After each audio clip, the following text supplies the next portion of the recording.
கார்த்திகா தயங்கி தயங்கி அவனிடம், எனக்கு வேற வழி தெரியலைங்க.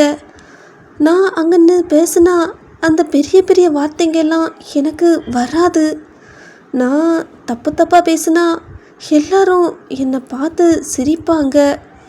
என்னை பார்த்து சிரித்தா கூட எனக்கு பரவாயில்லை.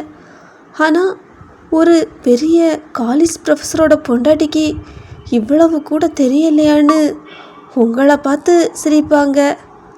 உங்கள் மானம் போகிறத என்னால் பார்த்துட்டு இருக்க முடியாதுங்க. அதான் எனக்கு வேற வழி தெரியாமல் நிறைய தடவை இதே போல் சீனெல்லாம் சினிமாவில் பார்த்துருக்கீங்க. அதான் நானும் சும்மா அதே போல் பண்ணி பார்க்கலாமுன்னு என்று அவள் விளக்கினாள். தீபக் வாயடைத்து போனான்.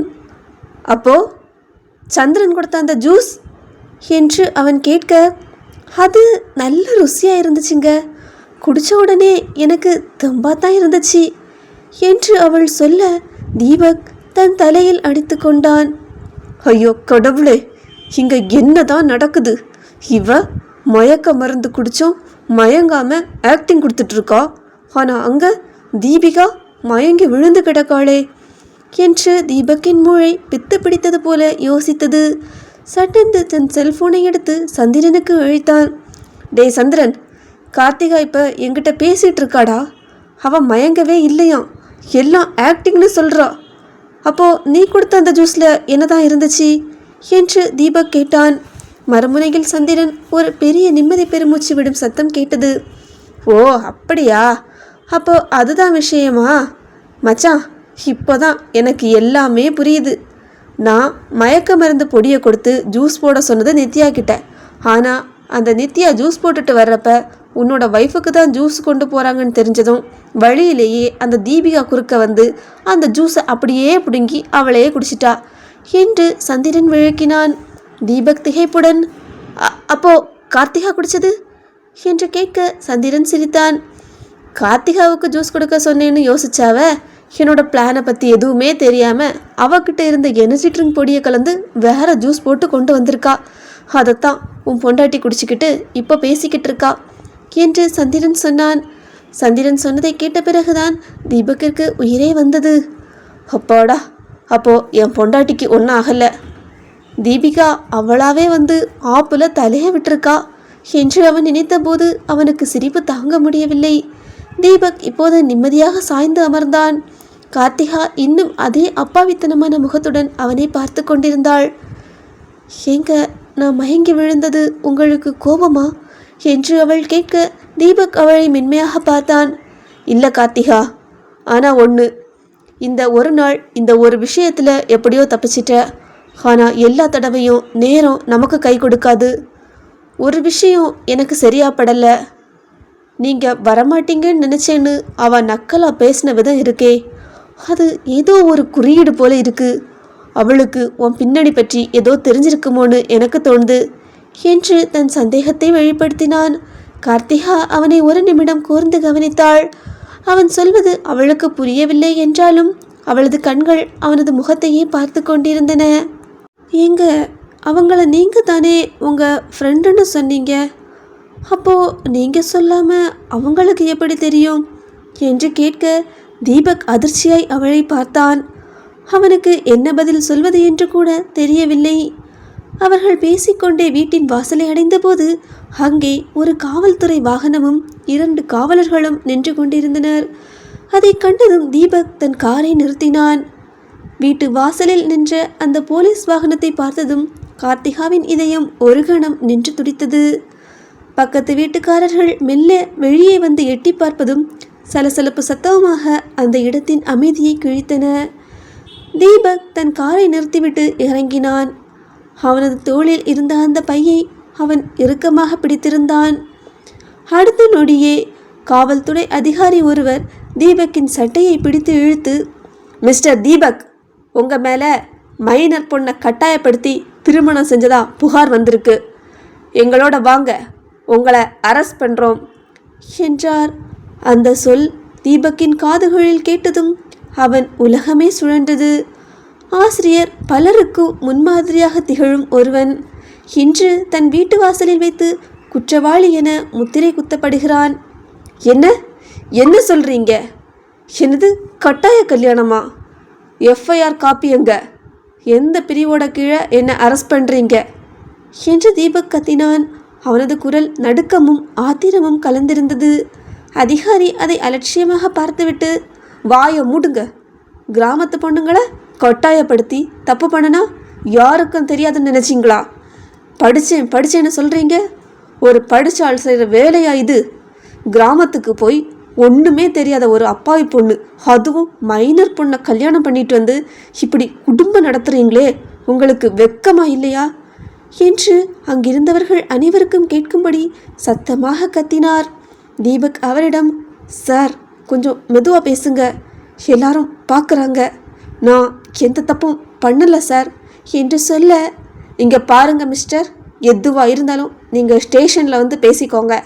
மேலிடத்துல இருந்து கம்ப்ளைண்ட் வந்திருக்கு, சிவியர் ஆக்ஷன் எடுக்க சொல்லியிருக்காங்க, எங்களால் எதுவுமே பண்ண முடியாது, நீங்கள் இப்போவே ஸ்டேஷனுக்கு வந்து தான் ஆகணும் என்று கூறி அவனது கைகளை முறுக்கி பிடித்து இழுக்க ஆரம்பித்தனர்.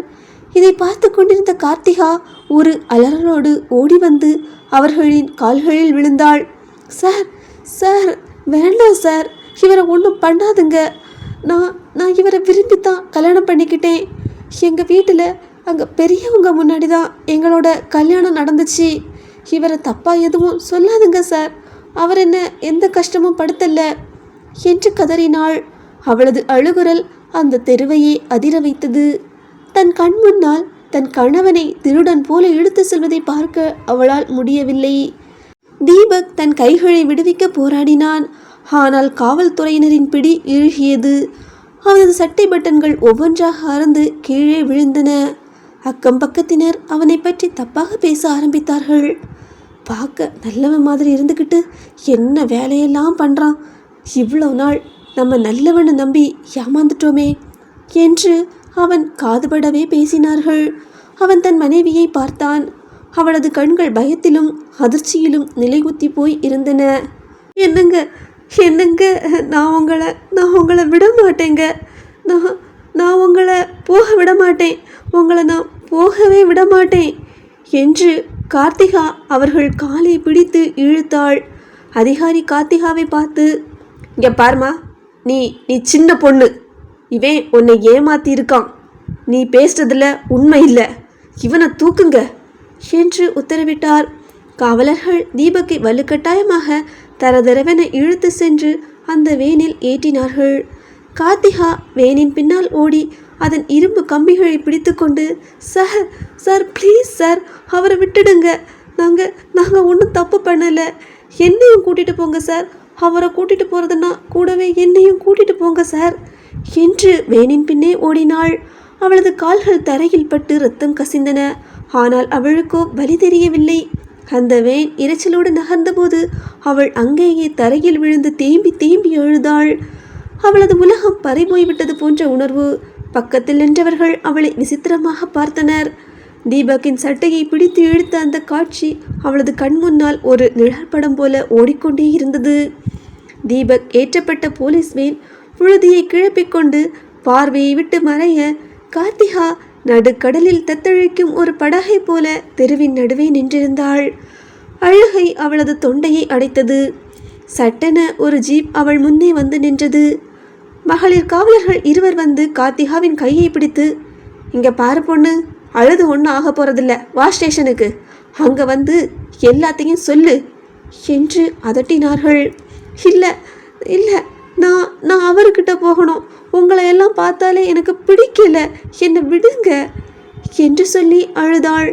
அவர்கள் அவளை பிடித்து இழுக்க, நான் வரமாட்டேன், எனக்கு பயமாக இருக்கு, என் புருஷனை எங்கே கூட்டிகிட்டு போயிருக்கீங்க என்று மீண்டும் மீண்டும் அழுதாள். புருஷனா? சட்டப்படி அவன் உனக்கு புருஷனே இல்லை. ஒரு மைனர் பொண்ணை ஆசை காட்டி ஏமாத்திக்கிட்டு இப்போ புருஷனை சொல்லிட்டு திரியிறானா? நட வண்டிக்கு என்று மற்றொரு பெண் காவலர் அவளை வலுக்கட்டாயமாக ஜீப்பை நோக்கி இழுத்தார். அக்கம் பக்கத்தினர் அவளை ஒரு குற்றவாளியை பார்ப்பது போலவும் பரிதாபமாகவும் பார்த்து கொண்டிருந்தனர்.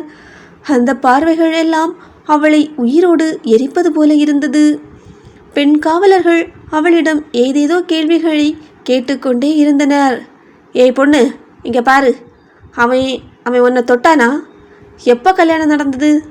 உன்னை மிரட்டினானா என்று அவர்கள் கேட்ட அந்த அநாகரிகமான கேள்விகள் அவளது காதுகளில் இரத்தத்தை வர வைத்தது. போலீஸ்காரர்களின் இந்த வெளிப்படையான கேள்விகள் கிராமத்தில் வளர்ந்த அவளுக்கு மிகுந்த பயத்தை ஏற்படுத்தியது. கார்த்திகா அவர்களின் கேள்விகள் எதற்கும் பதில் சொல்லாமல் முழங்கால்களில் முகம் புதைத்து அழ ஆரம்பித்தாள். அப்போது அவளுக்கு கண்கள் இருட்ட ஆரம்பித்தது, கைகள் நடுங்க ஆரம்பித்தது. அடுத்த நொடி கார்த்திகாவின் உடல் திடீரென விளைத்தது. அவள் கண்கள் மேலே சொருக, வாயின் ஓரங்களில் நுரை ததும்ப ஆரம்பித்தது. அவள் அமர்ந்திருந்த அந்த சிறிய இருக்கையில் கை கால்கள் இழுத்துக்கொள்ள ஒரு பக்கம் சரிந்து விழுந்தாள். ஜீப்பிற்குள் இருந்த அந்த 2 காவலர்களும் திடுக்கிட்டு போனார்கள். ஏய், என்ன இது? இவளுக்கு என்னாச்சு என்று ஒருத்தி பதற்றத்துடன் அவளை பிடித்து நிமிர்த்தினாள். கார்த்திகாவின் உடல் கட்டுக்கடங்காமல் துடித்து கொண்டிருந்தது.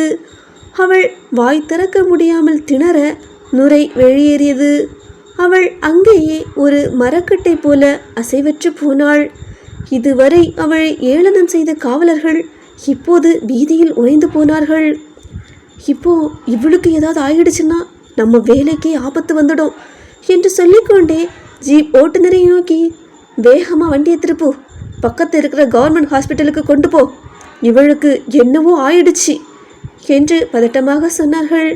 ஜீப் சைரன் ஒலியுடன் பாதையை பிளந்து கொண்டு மின்னல் வேகத்தில் மருத்துவமனையை நோக்கி பாய்ந்தது.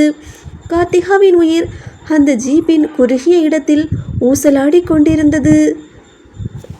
நடந்த விஷயங்கள் அனைத்தையும் பார்த்து கொண்டிருந்த தீபக்கின் குடியிருப்பில் வசிக்கும் அவனுக்கு வேண்டப்பட்ட நபர்கள் பதற்றமாக சந்திரனுக்கு ஃபோன் செய்தார்கள்.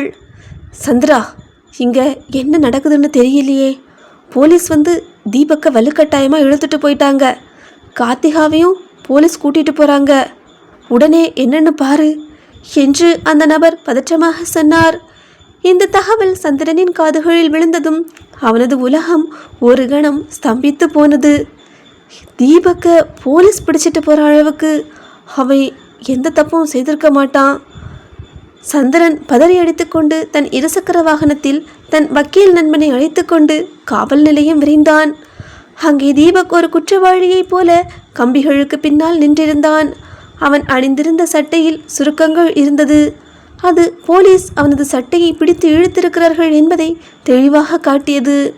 இன்ஸ்பெக்டரின் அறைக்கு சென்று வக்கீல் எவ்வளவோ வாதாடியும், இது மைனர் மேரேஜ் வழக்கு, மேலிடத்துலேருந்து அழுத்தம் அதிகம், இப்போதைக்கெல்லாம் ஜாமீன் கிடைக்க வாய்ப்பில்லை என்று இன்ஸ்பெக்டர் திட்டவட்டமாக கூறிவிட்டார். சந்திரன் தீபக்கின் அருகே சென்று அவனது கைவிலங்கிட்ட கைகளை பார்த்ததும் அவனது இதயம் சுக்குநூறாக உடைந்தது. தீபக் தன் கதி என்னவாகும் என்று கொஞ்சமும் கவலைப்படவில்லை. மாறாக சந்திரனை பிடித்துக்கொண்டு, சந்திரா, கார்த்திகாவை போலீஸ் கூட்டிகிட்டு போயிட்டாங்க. அவளுக்கு இந்த உலகம் எதுவுமே தெரியாது. அவள் ரொம்ப பயப்படுவா. முதல்ல அவளை போய் பாருடா என்று சொன்னான். சந்திரன் தீபக்கிற்கு தைரியம் கூறிவிட்டு கார்த்திகாவை தேடி மின்னல் வேகத்தில் புறப்பட்டான். சந்திரன் நேராக மகளிர் காவல் நிலையத்திற்கு சென்றான். அங்கே விசாரித்த போது கார்த்திகா அங்கு அழைத்து வரப்படவில்லை என்று தெரிந்ததும் அவனுக்கு தலையே சுற்றியது.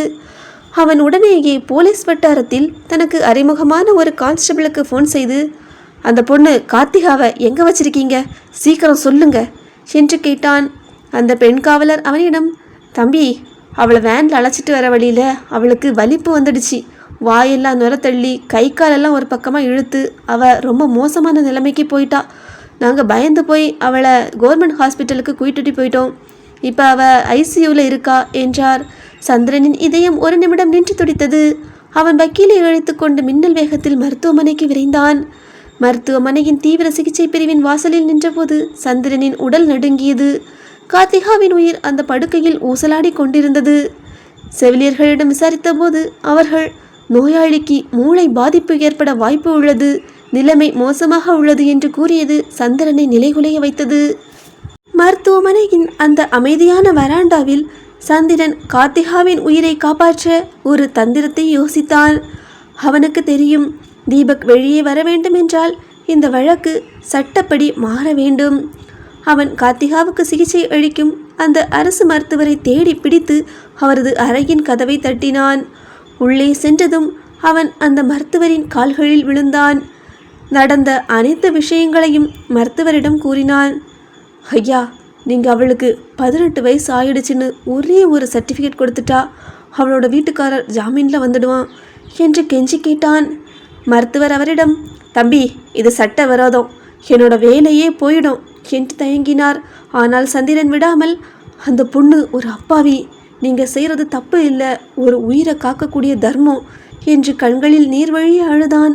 அவன் கார்த்திகாவிற்கு இதற்கு முன் சிகிச்சை அளித்த அந்த மருத்துவரை தொடர்பு கொண்டு இப்போது சிகிச்சை அளிக்கும் மருத்துவரிடம் பேச சொன்னான். அந்த பழைய மருத்துவர் கார்த்திகாவுக்கு சிறுவயதில் ஏற்பட்ட கடும் பாதிப்பால் அவளுக்கு அடிக்கடி வலிப்பு நோய் ஏற்படுவதையும் அவளை புரிந்து கொண்டு அன்பாக பார்த்து கொள்ள தீபக்கால் மட்டுமே முடியும் என்பதையும் அரசு மருத்துவரிடம் விரிவாக எடுத்துரைத்தார்.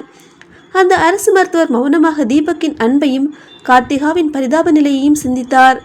சந்திரன் மருத்துவரிடம், ஐயா, நீங்கள் ஒரு உயிரை காப்பாற்ற வந்த தெய்வம், அவளுக்கு தேவை அன்பான அரவணைப்பு மட்டும்தான், அதை தர தீபக் இருக்கான் என்று கண்ணீர் மல்க கெஞ்சினான். நீண்ட நேரம் யோசித்த அந்த மருத்துவர் சந்திரனை ஏறிட்டு பார்த்தார். இங்கே பாருங்க மிஸ்டர், நான் உங்களோட தவிப்பை புரிஞ்சுக்கிறேன். அந்த பொண்ணுக்கு தேவை அன்பான பராமரிப்புன்னு புரியுது. என்னோட மருத்துவ நெறிமுறைகளை மீறி இந்த சர்டிஃபிகேட்டை உங்களுக்காக நான் ரெடி பண்ணி தரேன். ஆனால் இதுக்கு ஒரு கடும் நிபந்தனை இருக்குது. சட்டப்படி அவளுக்கு 18 வயசு இன்னும் ஆகலை. அந்த பொண்ணுக்கு 18 வயசு ஆகிற வரைக்கும் அவங்க 2 பேரும் கணவன் மனைவியா ஒன்றா வாழவே கூடாது. இதுக்கு உங்களுக்கு ஓகேன்னா நீங்கள் கேட்ட மாதிரி அந்த பொண்ணுக்கு 18 வயசு ஆகிடுச்சுன்னு சர்டிஃபிகேட் தரேன் என்று கராராக கூறினார். அந்த நிபந்தனை சந்திரன் நெஞ்சில் ஒரு முழாக தைத்தது. ஆனால் தீபக்கின் விடுதலை மற்றும் கார்த்திகாவின் உயிர் முக்கியம் என்பதால், சரி ஐயா, நாங்கள் இதை ஏற்றுக்கிறோம் என்று வாக்குறுதி அளித்தான். அவனுக்கு தீபக்கின் கண்ணியத்தை பற்றி நன்றாக தெரியும். எனவே துணிந்து இந்த முயற்சியில் இறங்கினான். மருத்துவர் எலும்பு வளர்ச்சி பரிசோதனையின் முடிவுகளை சற்று மாற்றி கார்த்திகாவுக்கு 18 வயது நிறைவடைந்து விட்டதாக சான்றிதழை வழங்கினார்.